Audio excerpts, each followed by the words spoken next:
വികസനം വേണമെന്ന് പറഞ്ഞുകൊണ്ട് നമ്മുടെ നാട്ടിലെ ജനങ്ങൾ അലമുറയിട്ട് കരഞ്ഞിട്ട് അവരൊരു വികസനത്തിന് വേണ്ടിയിട്ട് ഒരു വികസന നായകനെ അല്ലെ വികസന മാറ്റത്തിന് വേണ്ടിയിട്ട് ഒരു ജനനായകനെ തിരഞ്ഞെടുത്തു.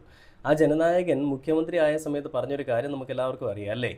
എന്താണെന്ന് അറിയാത്തവർക്ക് വേണ്ടിയിട്ട് ഞാനൊരു വീഡിയോ കാണിച്ചു തരാം. ആ വീഡിയോ കണ്ടിട്ട് നേരെ പോവാം.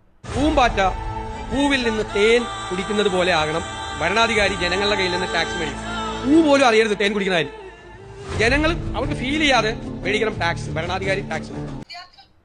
പൂമ്പാറ്റ പൂവിൽ നിന്ന് തേൻ കുടിക്കുന്നത് പോലെ ആവണം ജനങ്ങളിൽ നിന്ന് നികുതി പിരിക്കുന്നതെന്നാണ് നമ്മുടെ പൂക്കി മുഖ്യമന്ത്രിയായിട്ടുള്ള സതീശൻ പറയുന്നത്. വി.ഡി. സതീശൻ എന്ന് പറയുന്ന ഒരു മനുഷ്യൻ പറയുന്നത്. അപ്പോൾ എന്താണ് വികസനം എന്നുള്ളത് ഞാൻ നിങ്ങളൊരു വീഡിയോയുടെ കാണിച്ചു തരാം. വികസനങ്ങളെല്ലാം നമ്മൾ കണ്ടുകൊണ്ടിരിക്കുകയാണ്, എന്നാലും എടുത്തു പറയേണ്ട ഒരു കാര്യം കൂടിയുണ്ട്. അവിടെ കണ്ടുനോക്കാം.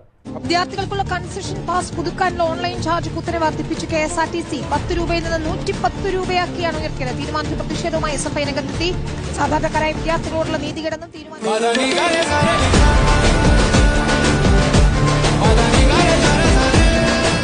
അതായത് വിദ്യാർത്ഥികൾക്ക് 10 രൂപയായിരുന്നു അവരുടെ കൺസെഷൻ പുതുക്കാനായിട്ടുണ്ടായിരുന്ന പാസ് എന്ന് പറയുന്നത്.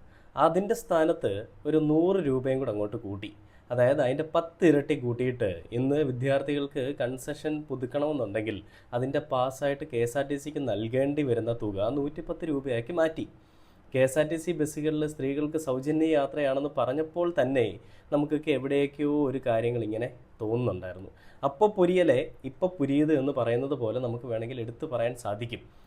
10 രൂപ ഉണ്ടായിരുന്ന സ്ഥാനത്ത് 110 രൂപ കൂട്ടുമ്പോൾ സൗജന്യ യാത്ര എന്ന് പറയുന്നൊരു സാധനം ചെയ്യാനായിട്ട് ഇനിയും അവർക്ക് ഒരുപാട് മാറ്റങ്ങൾ ഇനിയും കൊണ്ടുവരാനുണ്ടെന്നേ. ഇതൊരു ചെറിയ തുടക്കം മാത്രമാണ്. ഇനിയും ഒരുപാട് കാര്യങ്ങൾ അവരെ കൊണ്ട് ചെയ്യാനുണ്ട്. അവരിനിയും ഒരുപാട് ഇംപ്ലിമെൻറ്റേഷൻ ചെയ്യും. നമുക്കെന്താ കുഴപ്പമൊന്നുമില്ല, നമുക്ക് സൗജന്യ യാത്ര ചെയ്താൽ മതിയല്ലോ. നമ്മുടെ കുട്ടികളുടെ കയ്യിൽ നിന്ന് അധികം നികുതി പിരിച്ചാലും അല്ലെങ്കിൽ അമിതമായിട്ട് തുക പിരിച്ചാലും ഒന്നും ഒരു കുഴപ്പമില്ല. നമുക്ക് സൗജന്യ യാത്ര പോരെ, അല്ലെങ്കിൽ ചിരിക്കുന്ന മുഖ്യമന്ത്രി പോരെ. വികസനം വലിയ വികസനം വേണം. പിണറായിസം തകരണം. ഈ ചിന്താഗതിയുമായിട്ടിരിക്കുന്ന ആളുകൾക്ക് ഏറ്റ നല്ലൊരു അടി തന്നെയാണെന്നുള്ളൊരു കാര്യത്തിൽ ഒരു സംശയവുമില്ല. ഇനിയുമുണ്ട് ഒരുപാട് കാര്യങ്ങൾ. ഇടയ്ക്കിടയ്ക്ക് ഇങ്ങനെ വരാം.